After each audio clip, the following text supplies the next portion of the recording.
don't do like I did. Start like I told you all to after I learned my lesson. Start with the camping pass, try it out, make sure you're going to stick with it, because you can always upgrade from the camping pass. It's not a big deal. We went full time in our Grand Design RV back in February, and one of the first things we did when we went full time is we bought the 1,000 Trails Camping Pass membership and the Trails Collection. Now, in that first 6 months or so, we did use our 1,000 Trails a little bit, and we went to some Encore parks, but we tend to stay in state parks. That's kind of our favorite place to go. Yes, and after we did our 6-month expense video and saw some of the comments about expenses and saw our expenses, we realized, though we love state parks, we need to stay at more 1,000 Trails. But to do that, maybe we need to upgrade. Yeah, so we had a lot of questions about upgrading our 1,000 Trails membership.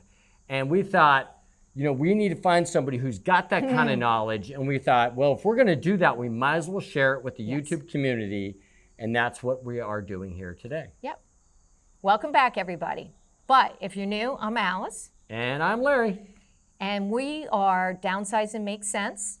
Like the penny. And we went full-time mid-February in our Grand Design with our 2 dogs because we wanted to live life more fully. And this young man across from me is William from Camper Life. Now, you guys may not know him as well as we do. So we're going to have him tell you a bit about himself, like what rig does he have, and why, when he went full-time, and why he went full-time. Okay. So I'm William from the Camper Life channel. We have a 2018 Newmar Baystar 3124, so it's a Class A rig, and we have been full-time for just over a year now. Why'd you go full-time? So we went full-time. We were actually looking for a place to move to, and we decided that we really wanted to travel around and see everything to decide where we wanted to end up at. You know, and it could be back in Tennessee where we started from, or it could be somewhere else totally different in the country, but to give us a better picture of the whole country and learn everything that we need to make that final decision. Yeah, we kind of were going to travel around and look for a home base at one point. Yeah, we still don't know what we're doing. Yeah, we still don't know what we're doing. It's a mystery. Yeah. We'll figure it out. And William, tell us all about your YouTube channel. So the YouTube channel it started as our, I guess, transition into full-time. So it starts from us actually being in our home and selling it.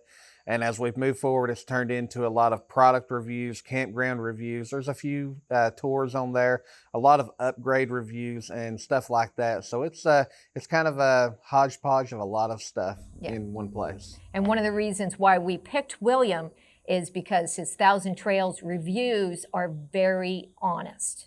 Yes. Yeah. He has 1,000 Trails reviews, and you've also done some videos about your membership with 1,000 Trails, right? I mean, I think that's one of the videos I found you from, it was like almost a year ago. Yep.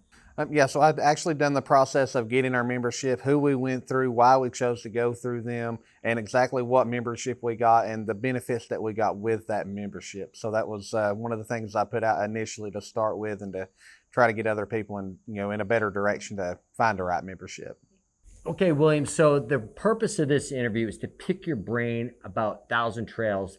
Let's get to it. Okay, what membership do you have and how much did it cost? That's what I want to know. Yeah. So the membership that we have is the Elite Connections Plus, which is currently, from my understanding, the highest membership that you can get. There was what they call the Ultimate Odyssey, but my understanding was they did away with that at the beginning of 2020. So now we're on the highest, but we actually paid $9,200 for our entire membership. And that is to get you the benefits, and then you still do have to pay the yearly fees and dues as well, like you do with the basic membership.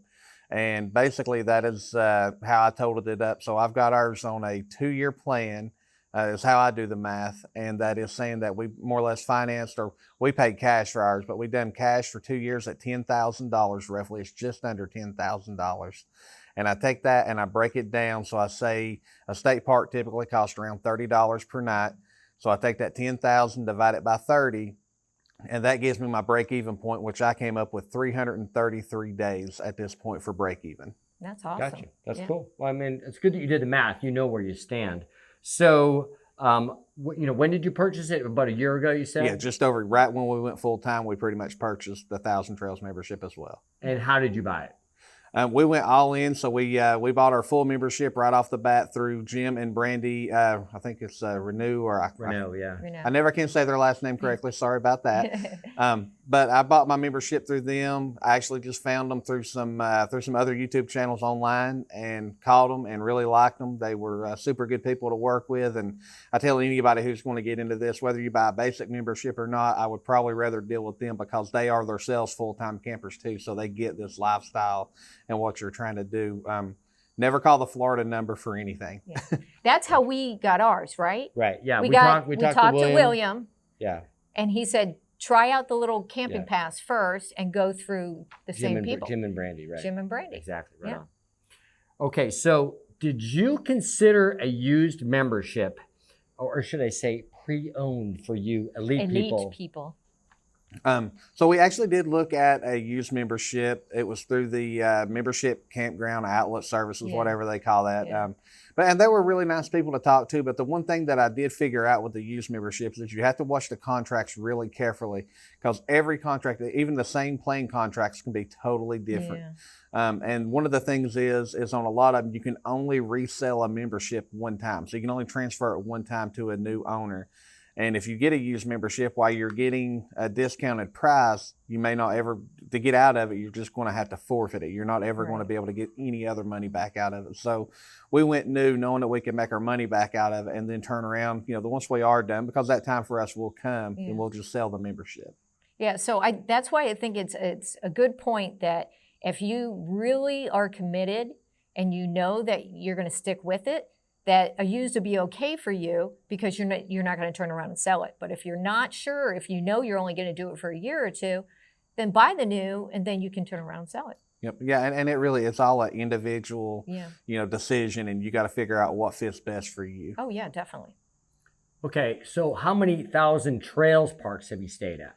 So far we've been in around 12 to 15, I'm going to say on average, I think closer to that 15 mark. So we have hit several all up and down the East Coast. Wow. And what about Encores, parts of the Trails Collection? And then kind of explain for people what the Trails Collection is. And we have done 2 or 3 of the Trails Collections. And basically what the Trails Collection is like a partner program with Thousand Trails. So they get parks that are owned by other private individuals or other groups or whatever the case may be.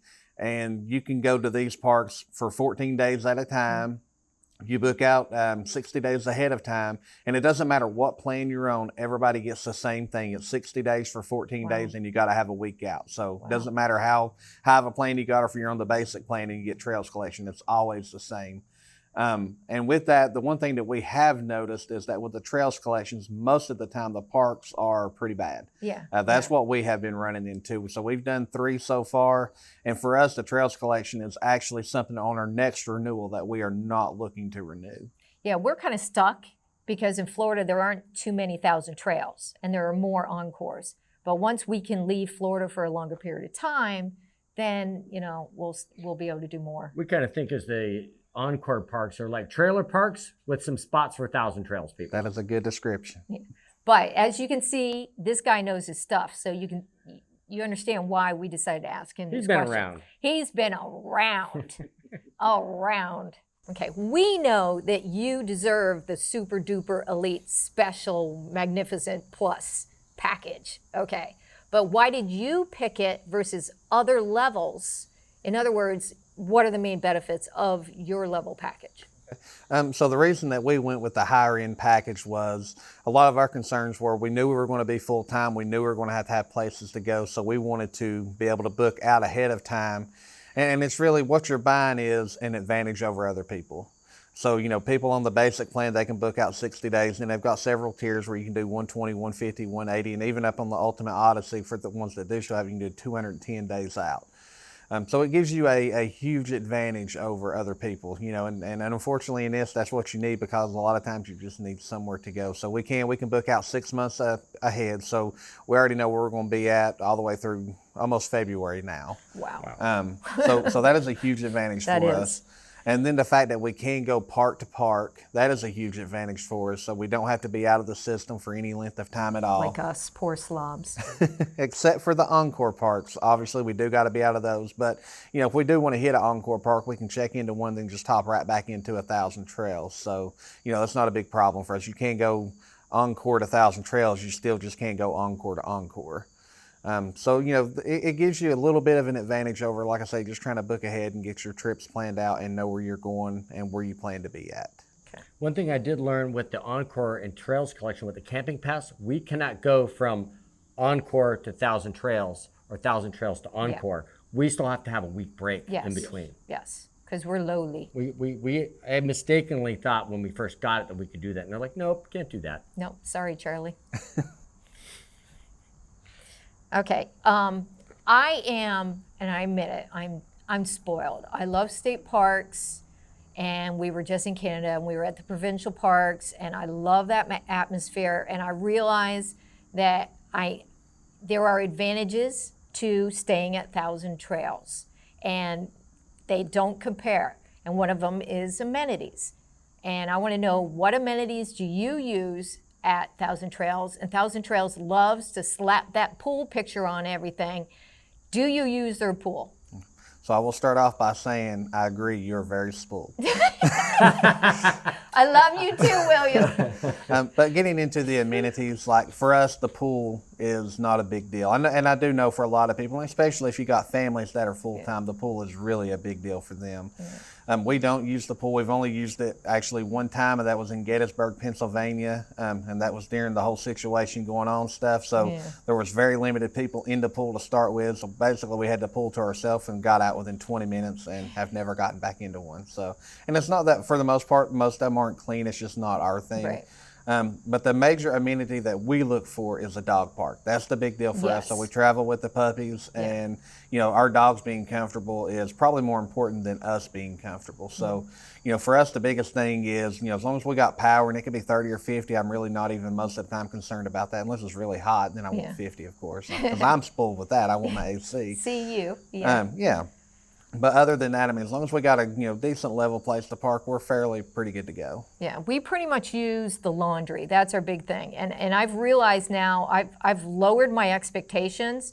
1,000 Trails are not state parks, that this is a place that is a backup plan. We can always, so far, get in, and we can get our laundry done. So that's... And we can save money. And we can save money. That he brings up the money part. I bring out the laundry part. And it is, and the laundries are typically pretty good, so that is a great benefit. And we do use that occasionally when we don't want to use our portable washer just to get stuff done really fast. But yeah, I mean, overall, you know, the amenities are good. Especially, I think they're better if you got kids, but they are, you know, good overall. They're good enough to get you by, but no 1,000 Trails that I've been into compares to any state park. I definitely agree with that. I do prefer state park camping. You just can't afford it all the time, full time. Since you are so much more experienced and old at booking these 1,000 Trails parks, you know, kind of walk us through how you like to book. I mean, do you use the 1,000 Trails 800 number? Do you use the website? I mean, what's how you guys go through your making your book, way. Especially since you booked so far out? Yeah. Yep. So the first thing I'll say is there's no gray in my beard, so I'm not. I think you color it. Yeah, I think that's why all. you shave your head, That's because right. it's all gray. It's colored. There's no just for man, and there's no hair. Both are by nature's design. But no. So for us, when we do book, I do ultimately start online. That is always the best way. And then if I have any problems getting in, say we are closer to booking somewhere and they're full, a lot of times you can call the ranger station and they will typically try to get you worked in as much as possible. Even if you may get to a spot and have to move around to a couple of different spots while you're in a park, but they typically work with you fairly well to get you in. But never call the Florida number. That is just a waste of time. You're going to be on hold forever. And all these parks are managed separately. So their systems don't even talk to each other. Yeah. So, you know, you have to call that park. You have to deal with that system to know what's going on. And you'll typically get good results with that. Yeah, and we even had one park say that they prefer us not to book online and to call them directly. Yep, but that wasn't season at the time, so it might be different. But, you know, and what we did is we booked online, but then we needed to extend our stay here. So I called and they fit us in. So it was really, yeah, really and good. especially like in Florida, with y'all being from Florida during Yeah. the peak seasons, that is a big thing because you can only book 1,000 trails for 2 weeks at a time, no matter what plan you have during peak season, and you can only book 2 parks at a time. So you got to be in one park, you can go to your next one, but you can't book back in the other park or the third park until, you know, your other stay is over. And by that time, of course, people, you know, with the higher end memberships or even you. at that point, 60-day people have booked up to other parks. Wow. So, you know, that's a challenge you got to think about. And that is too where Encore will come in and help you. But there again, you're competing with everybody on Encore as well. Yeah. You're going to have to have a real strategy. I mean, I'm sure you build it over time. You've learned, but you have to have a strategy in booking the places you wanted to go far enough in advance. Yeah, so I mean, what we do is we kind of, you know, we pick out our destination of, you know, kind of an idea. Like we know when we go out west, we want to do I-10 out and we're wanting to do I-40 back. So one of the things that I do is kind of look along the I-10 route and, okay, what parks are going to be close on the I-10 route if there are any parks. And so we found 3 in Texas that we're going to be staying at. But on the way to Texas, there's not many parks. So because we're going through Middle Tennessee, which there is one there that we're going to hit. But Mississippi and Alabama, you're a lot more limited. And then Louisiana, there are none. So we're going to be staying at state parks there and then back into 1,000 Trails in Texas. And then after you come on the other side of Texas or West Texas, there's really no more 1,000 Trails for a pretty good trip away. So we're going to have alternate plans there too. Yeah, that would be hard for Larry because he doesn't like to book in advance. Like we'll be on our 11-hour trip and he says, okay, I need gas, find a gas station for me. You know that's true. That just happened. You're just throwing me under the bus again? Jeepers Yes. creepers, every chance you can get. Yes. Okay, so I prefer to stay at a park for 2 weeks because we are fifth wheelers. So hitching and unhitching is to me very stressful. So I'd rather sit for a while. He can move every couple days. Now, how long do you like to stay at a place? What I have found is, so we've tried it in multiple ways, but what I have found is my sweet spot is about 2 weeks. And my reason for that is a little bit different. So I tried 3 weeks, and what I find is after 2 weeks, I'm just burnt out. I don't care how nice the park is. Yeah. I'm burnt out, I'm ready to go. But in a week, because I do have to work all week, so, you know, I'm working Monday through Friday, I'm not able to do as much. So if I leave that first week, I've really only got Saturday, and then I'm traveling on Sunday. So I don't have a lot of free time to do it, but if I do the 2 weeks, then I get a full weekend in to hit. So, you know, it's just the you know, if you're retired, you could probably do a week or two. It's not going to be as bad. Or if you're, you know, not working like some of us sitting here right now, you're probably a lot better to go. Ooh, I work. But, you know, I mean, with that, though, you know, all you got to do, you know, you just got to balance it out and figure out where your balance is. But for us, it seems like it is the 2 week balance. But I do get bored after a couple of weeks. So you're hashtag Team Alice then? I believe so on this one. Yeah, right. Okay. Now, you were mentioning that because you're full-time, you actually work, you know, 5 days a week. So what is your favorite day to move on if you can manage it that way? So, and this is another thing that we have kind of flipped up even more recently. So we were traveling on Saturdays and arriving at our new parks typically on Saturdays because we like to stay to about a 4 to no more than 6 hours, but really I shoot for, I will say, a 3 to 5 hour drive window. That would be nice. Yeah, I shoot for like 10 to 14 hours. So, that's my sweet spot. And we've all got to talk about that. We've got to get you to slow That's a whole down. nother video. But no, I like to shoot for 3 to 5 hours, and the reason I aim for that time, for one, for me, that's just as long as I want to drive, especially driving the big Class A, towing the car behind it. You know, it's very stressful to drive these things. I don't care what you're driving; it's always stressful to drive them. Yeah. So you know, when you get there, if you put about 4 hours in between and you want to backtrack to catch something that you might have missed, you still got that opportunity, but you can also go, 4 hours in every direction and you kind of pick your path. So you can come back and catch stuff that you missed along your path and not be so far out. And you're not as tired. But what we found arriving on Saturday, though, is that we got stuck in crap sites a lot because on the weekends you got more people out camping. So when you show up on Saturday, you're getting what's left over. Yeah. Oh, yeah, that's a good point. Yeah, so we started showing up on Sundays now, and what we're finding is we're getting a lot better sites because the weekend people are gone. Yeah. So when you pull in, you make sure, and we do try to give a couple of hours of leeway after checkout time to make sure that people will be gone, because Right. the one thing I have noticed in Thousand Trails is most people don't leave on time. Oh, I haven't noticed that. Okay, you did mention some of the limitations before of even your package, which you spent $10,000. But booking restrictions and holidays. Yeah. And that can be another Yeah. tricky situation. So take Thanksgiving and Christmas, because those come close together, and New Year's. We'll throw all three of them into one. If you book Thanksgiving, you're not going to be able to book Christmas. So it don't matter that you can book out. You can only book one major holiday at a time. It don't count things for like Halloween and stuff like that, but Labor Day, New Year's, 4th of July, those do count. Basically, it's your bigger camping days is what Yeah. they're looking for. But if you if you book Thanksgiving, you can't book Christmas. But if you can find somewhere to go, say for a Thanksgiving, and you can book Christmas and New Year's at the same time within the same 2-week frame, that only counts as one holiday. So that's what you got to try to do. So like for us, we're going to Louisiana for Thanksgiving, but we're going to spend we're going to spend New Year's in Texas, and then we're also including Christmas in that, so it's one stay. Yeah, that's tough because, and then like you said, that sometimes you'll stay in state parks. Well, everyone wants to be at a state park during like holidays, especially like 4th of July. And you got to book that out ahead as well. So that's where Yeah. you got to pre-plan. Yeah, which we're working on that one. Believe it or not, we got a few negative comments on our 6-month anniversary, Nomadversary expense video, because we did spend some big bucks, like $10,000 on solar, and people gave us a hard time about that. So you spent $10,000, on Thousand Trails. Do you think it was worth it? So I do think it was worth it, because we are able to stay at these parks. We're very close to making our money back now.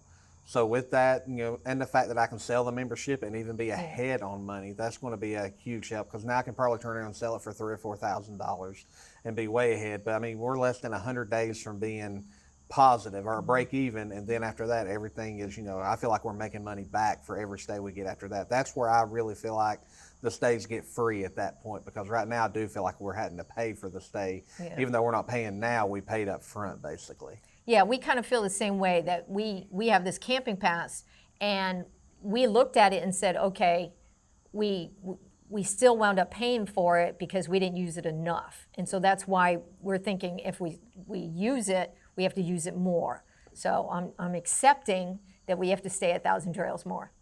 Yeah, I think the trade-off is to take advantage financially of the Thousand Trails package. You have to stay there instead of staying somewhere that like you might have rather have gone to. But I mean, that's just part of the cost, right? Yeah. I mean, Yeah. if you want to save money, that's what you got to do. Yeah. Yeah, I think if there's a park available that is in a relative area, because that's the other thing. These Yeah. things are typically away from most things, so you got to be willing to be in the relative area that you want to be in, Yeah. and drive 20, 30 minutes to get to where you want to be. But if you're willing to do that, then you can definitely save money on this program. Yeah, definitely. Gotcha. Okay, is there anything else that we haven't talked about today you think that's pertinent for people to know that are like us? They're really thinking Clueless. of upgrading from their camping pass, or maybe they don't have any Thousand Trails membership. What are some key things that you'd like to share with them? That we didn't talk about. So one of the key things I would say is, don't do like I did. Start like I told you all to after I learned my lesson. Start with the camping pass, try it out, make sure you're going to stick with it, because you can always upgrade from the camping pass. It's not a big deal. Or you can let the camping pass go and it's not a big deal.